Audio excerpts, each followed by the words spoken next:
سلام وطندارای گلم، انشالله که جور و صحتمند باشین. من دیروز ویدیوهای خیلی وطندارای مردم اسماعیلیه ما رو دیدم که رهبرشان در برلین آمده بود، در آلمان، که با یک شور و هیجان دم طرفش طرف همو سالونی که میخواستن رهبرشان رو ببینن در اونجا میرفتن و دیدار مبارک نوشته میکردن. باز من یک چند ویدیوهای خیلی مقبولشان واقعا از این مردم خیلی خوشم میاد، آنقدر که به حد بیندازه و صادق هستن خیلی دیگه.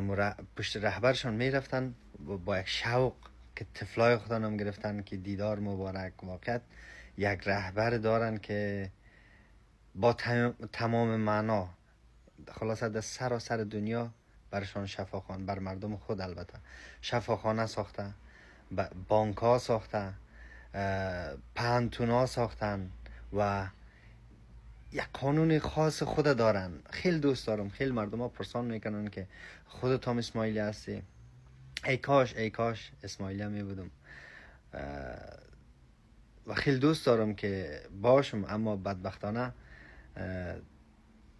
هر کس در مذهب اسماعیلی رفته نمیتونه. از او خاطر آرزوی موفقیت برای هر کدامشان میکنم، ای که رهبر خدا آنقدر دوست دارن که بی حد بیندازن.